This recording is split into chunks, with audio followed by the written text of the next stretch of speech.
Creative babble. They're the words many of us could never imagine saying. And I just want to die at home. 33-year-old Hope Ybarra wants to find a peaceful place to die. Hope's battle with brain, lung, and bone cancer leaves her frail and weak. She has 3 children. Her youngest is herself fighting a terminal case of cystic fibrosis. She's a very strong woman, and she wants truly to live, but unfortunately the cancer seems to be stronger than she is at this point.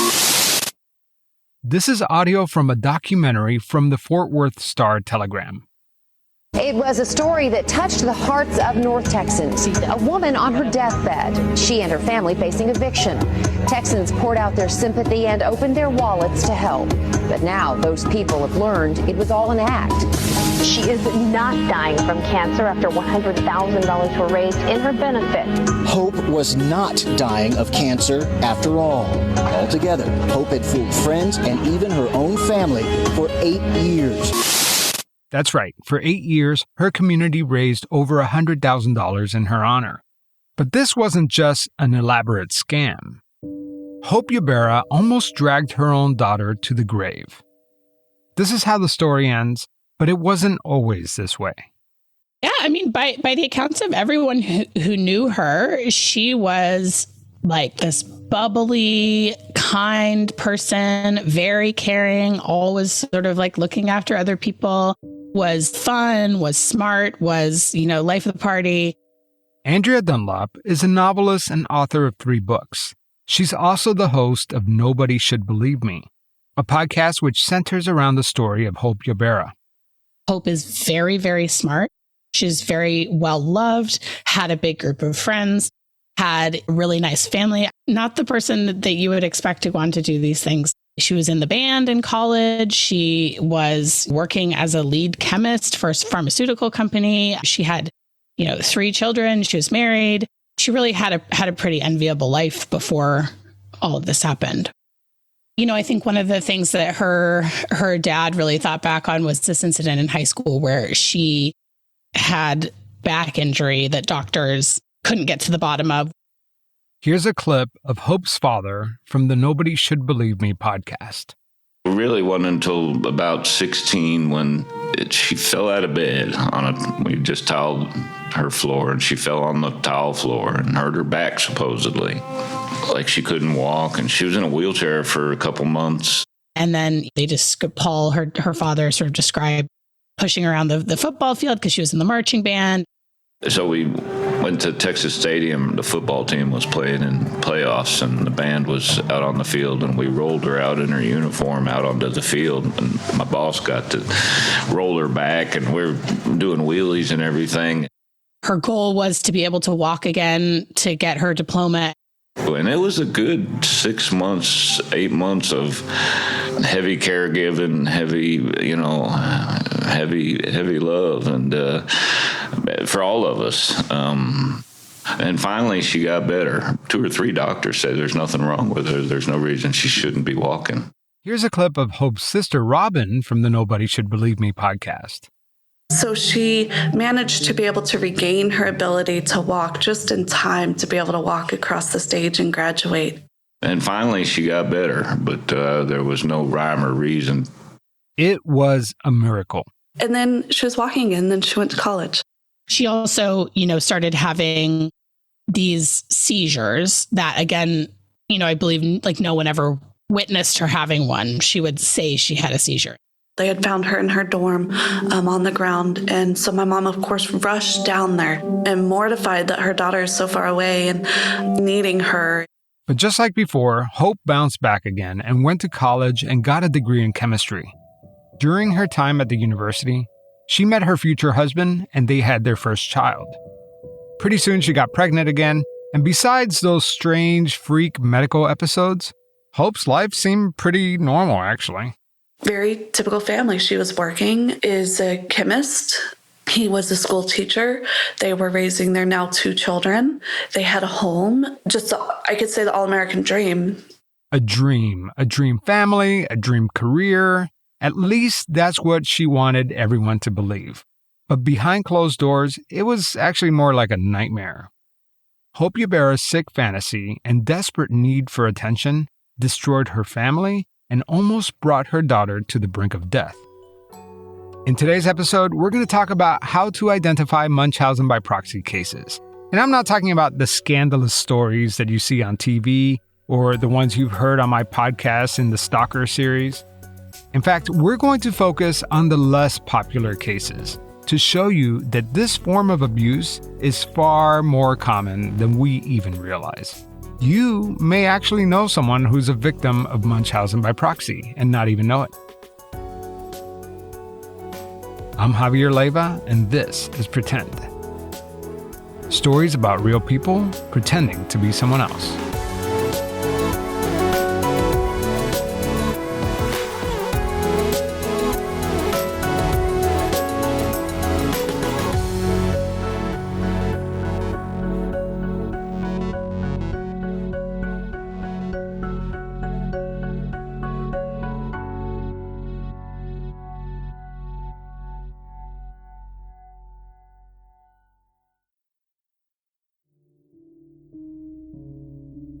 It wasn't until Hope's second pregnancy that people close to her started noticing odd behaviors.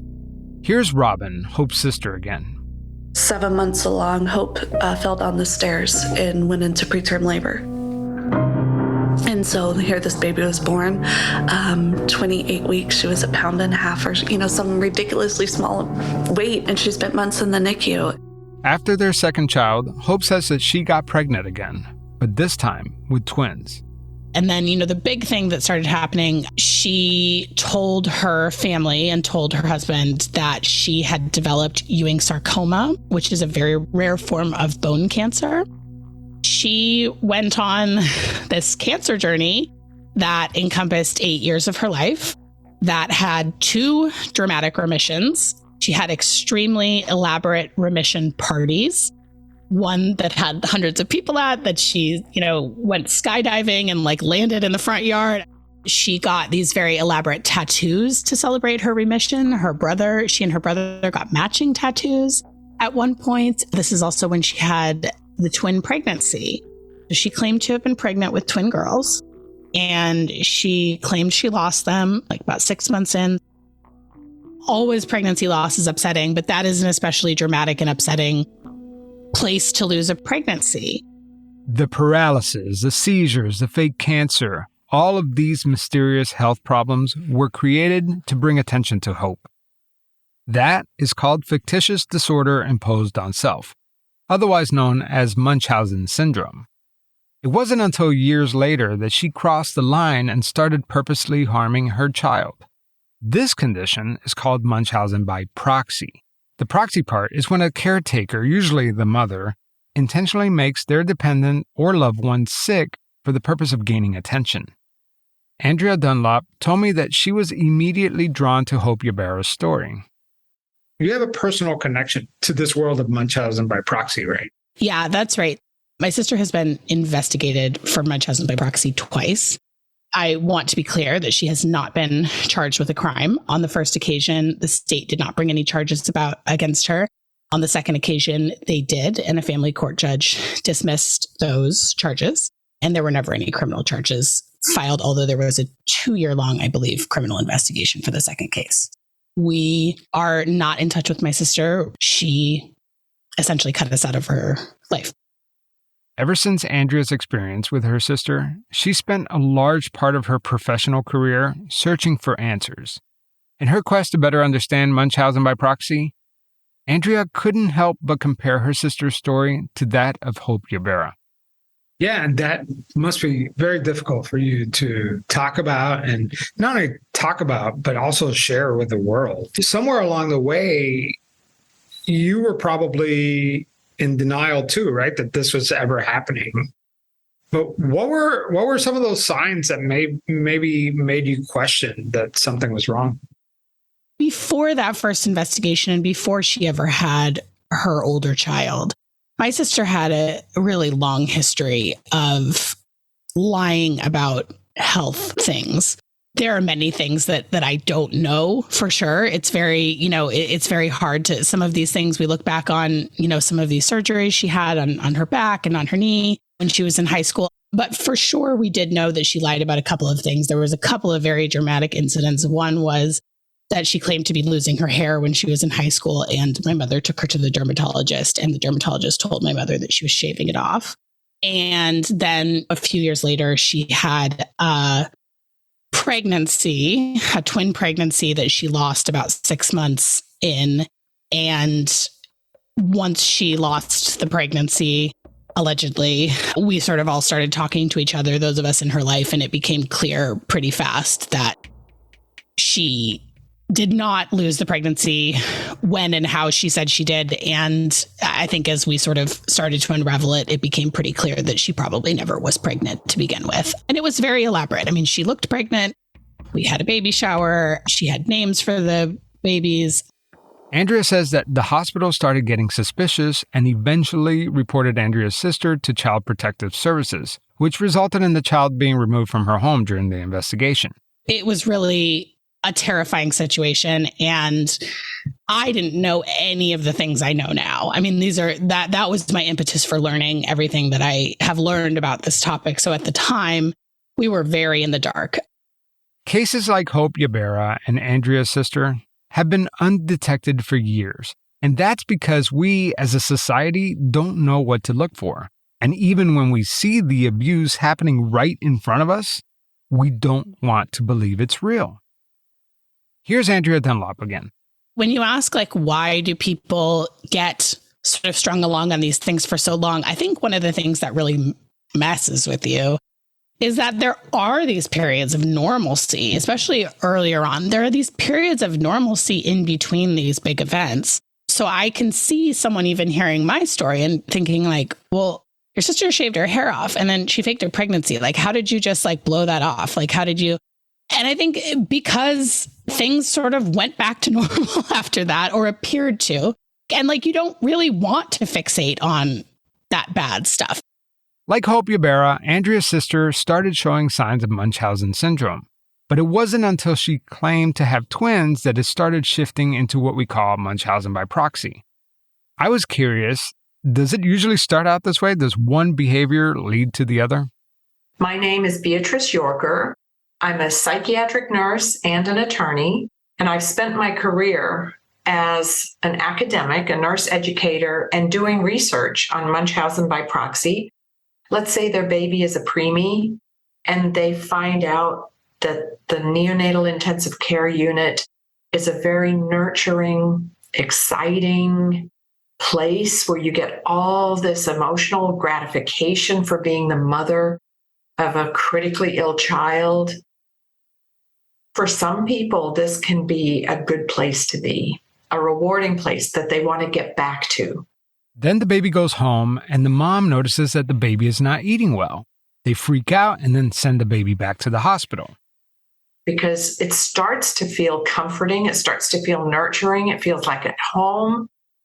And then they start actually causing things or exaggerating what's going on, saying the baby is throwing up all the time.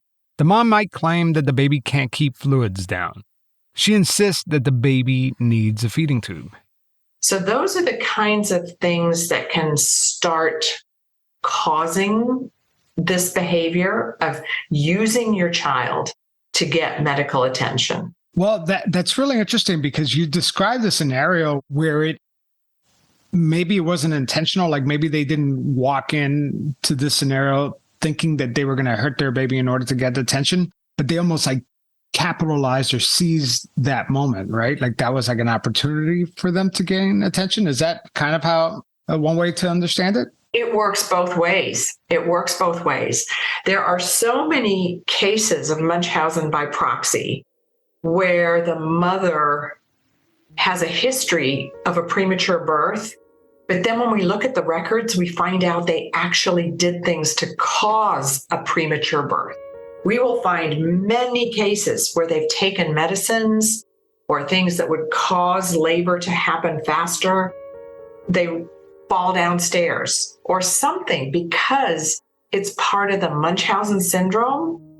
But then they go, oh my gosh, if my baby is critically ill, I get all that attention for my baby. I don't have to be the ill one. There are very few academic studies done on Munchausen by proxy. However, one article published in the British Journal of Psychiatry gets us closer to understanding this disorder.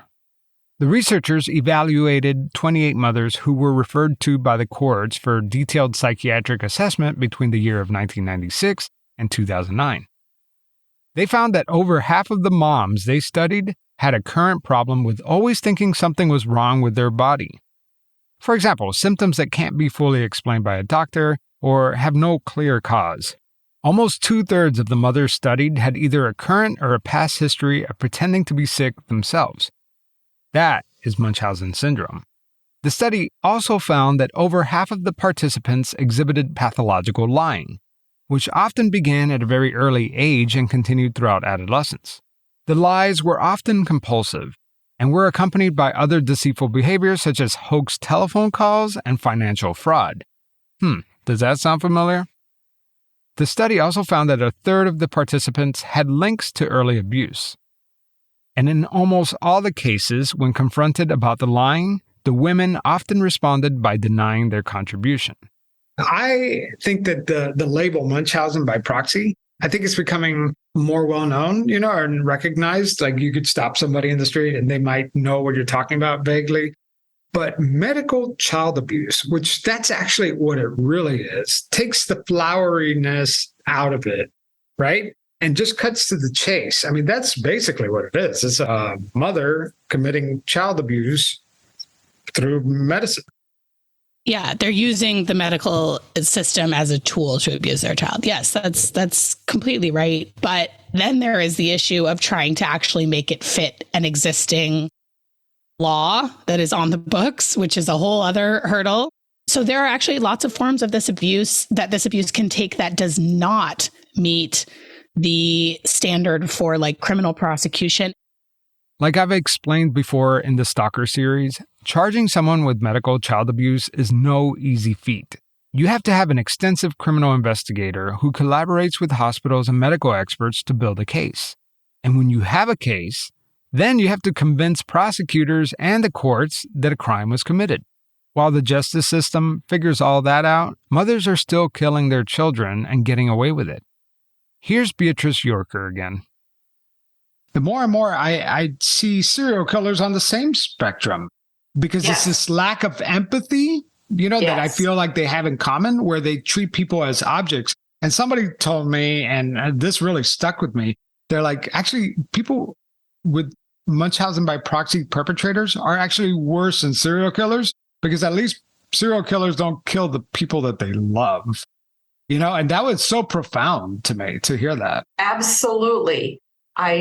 There is quite a strong connection. And Munchausen mothers, perpetrators, do sometimes kill their kids. The book Death of Innocence is about a published medical study where a doctor figured that kids who died of SIDS was genetic because it was happening to several kids in the same families. When the researchers and prosecutors went back and actually looked at the medical files, they said, oh no, this was a case of a mother repeatedly suffocating her babies. This was not SIDS. Some of these mothers were serial killers of their babies. But you're onto something, which is the personalities. We have studied perpetrators of Munchausen by proxy. 95% are biological mothers, which is why I just say mothers generically. There are some fathers. I have videotape of a father smothering his baby in the hospital. There are foster mothers. Some foster mothers sign up they say, we want the medically fragile kids. And then they thrive on those kids being medically fragile. I'm telling you, these cases happen all the time. We just never attach the label Munchausen by proxy to it. And when confronted with the truth, friends and family still believe the perpetrator. We as a society refuse to accept that this is actually happening when the truth is so painfully obvious. It's a very hard thing to wrap your head around. And I think a lot of people cannot get there. And when I say a lot of people, I don't just mean people who are, the friends and family. I mean, I don't think a lot of judges can get there. I don't think a lot of detectives can get there. I don't think a lot of CPS workers can get there. There's something about this kind of abuse that really is so hard for people to process. And I think it's because it is really sort of the worst thing that you can possibly imagine. It's a mother who is deliberately, knowingly taking time to do research and plan and keep this hoax going about their child's health and really torture their child. And this is the deadliest form of child abuse. It is fatal in more cases than other forms of child abuse. And so it's a really horrible thing to have to wrap your head around. In so many cases, these women present as utterly normal. They look like a loving mom. They don't sound crazy. They don't sound delusional, and they're not. These are women who are knowingly carrying out deceptive behaviors. So that's why they don't seem crazy, is because they're not. They have an underlying disorder, but it's not something that makes someone not criminally culpable for their behavior. No, I'm glad you made that distinction. It just sounds, I think the way we perceive it in the media and all that, it sounds like something that they can't help. But these are people who are very conscious and their actions are very deliberate, right? We do think that people who do this have a very strong compulsion to do it, but they are in control of themselves. It's not, it's an impulsive behavior, but it's a knowing behavior. But Javier, if these mothers are faking these illnesses, then wouldn't a simple medical exam or a blood work show that they're lying? Well, perpetrators know how to work around that.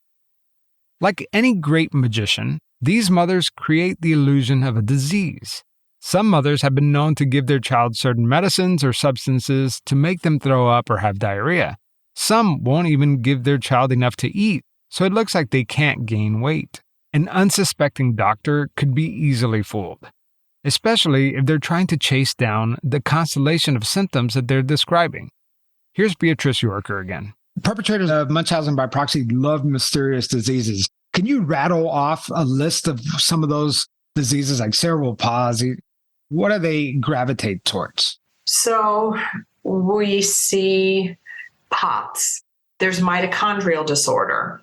There's attention deficit disorder, which is easily confused with seizures. Seizures are so easy to fabricate because most of the time, even an EEG, where you hook the electrodes up, or an MRI or something diagnostic, it still won't see seizure activity unless it's a really bad seizure disorder. So it's pretty standard to have doctors and neurologists order anti-seizure medications based on the mother saying this is a seizure. Long COVID is a real thing. It's very real and it's very hard. They still don't know how to treat it or what to do and how to help. But a lot of those parents are going to be demanding and asking and doctor shopping and trying to figure out how to fix their kids from long COVID. And mixed in with them are going to be the Munchausens.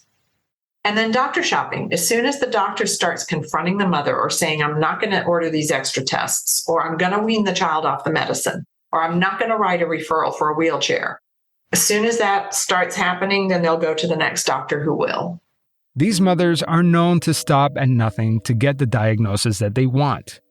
And they're not just manipulating the doctors and nurses. Munchausen mothers also have a chokehold on the entire family, even to the point where the family being affected believes the narrative. Take, for example, Chelsea Fernandez from the stalker case. She went on my Instagram page to defend her medical conditions. She wrote, or at least we think that's her account. She said, all my surgeries were necessary. A surgeon wouldn't do surgery if it wasn't necessary. And I don't give two Fs that, quote, my rights were taken away. In this wicked world, I'm glad my parents are choosing to protect me. It's almost as if the mother has the control of a cult leader. The door's unlocked, the windows are open, yet nobody under her control willingly leaves. Here's Detective Mike Weber again, who you heard from in the Stalker series. Detective Weber specializes in cases involving Munchausen by proxy and was one of the investigators on the Hope Ybarra case. Oh yeah, they can rally people to their cause. Very much like the Olivia Gant case in Colorado. She had got her son put in palliative care, which is hospice for children, and was trying to cut off his food and water. And thankfully, there was a smart hospice nurse who conned mom into going home for 30 hours, and she just fed the kid whatever he wanted to eat. He was eating burritos and everything else. He was on TPN, he had, the feeding tube, the central line, the whole thing. And she watched him eat burritos, scarf him down, have absolutely no gastrointestinal issues. They have huge persuasive powers over people. Which brings us back to Hope Ybarra. After Hope claims that she lost 2 twins 6 months into her pregnancy, she got pregnant again. That miscarriage wasn't real because those twins never existed. But this new pregnancy was very real. And she will soon direct her crazed need for attention on her new baby daughter. By the way, I'm about to describe some pretty disturbing stuff, so if you're sensitive to medical child abuse, just fast forward 60 seconds. From the time her youngest daughter was born, Hope found new reasons to return to the hospital. First, she claimed that the baby couldn't swallow, so she had doctors surgically insert a feeding tube. It was through that feeding tube that Hope was able to trick doctors into believing that her daughter was dying of cystic fibrosis. How was she able to create this illusion? Well, by force-feeding her daughter a dangerous amount of salt. Doctors also inserted a central line surgically placed, allowing medication to go straight into her heart. This was how Hope was able to drain her daughter's blood to make it look like she was anemic. Make no mistake, what Hope was doing to her daughter was more lethal than the actual disease itself. Thank God, the hospital staff was able to figure out that something was wrong, which eventually led to Hope's arrest. I'm happy to report that Hope's daughter is now 18 years old and has made a full recovery. Next time on Pretend, we're going to talk about Hope Ybarra's downfall. How did family, healthcare workers, and law enforcement put all the pieces together? Plus, we're going to talk about how to spot Munchausen by proxy and what happens when we get it wrong. That's next time on Pretend.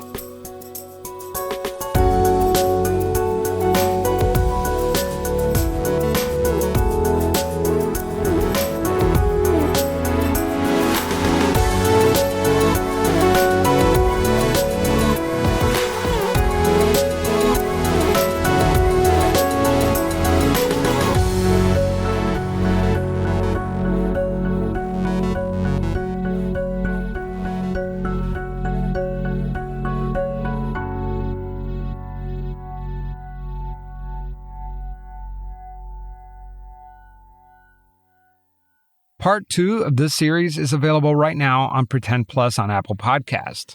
But don't worry, if you don't have Apple Podcasts, you can always listen to all the bonus episodes and all early releases ad-free on Patreon.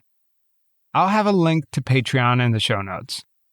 Remember, when you subscribe to Pretend, you can listen without any of those pesky ads, plus you get all the bonus episodes that didn't make it on this feed. It's like a whole other show. Plus, you'll be supporting a show which honestly couldn't happen without you. If you observe warning signs of medical child abuse, you should contact the hospital treating the victim, CPS, and the police. If you're a teacher, medical professional, or law enforcement professional and you want to know how to handle cases like this, visit munchausensupport.com for a list of guidelines. Also, check out Andrea Dunlop's excellent podcast called Nobody Should Believe Me. I listened to season 1 in one setting. It was amazing and a perfect companion to the Stalker series. After listening to it, it really puts everything into perspective. Andrea talks about her personal experience, and she even interviews Hope Ybarra. And one of my favorite episodes is when she talks about the husbands of the Munchausen mothers. Super interesting, so go check that out. It's called Nobody Should Believe Me. Okay, that's it for now. I'll talk to you next week. Creative Babble.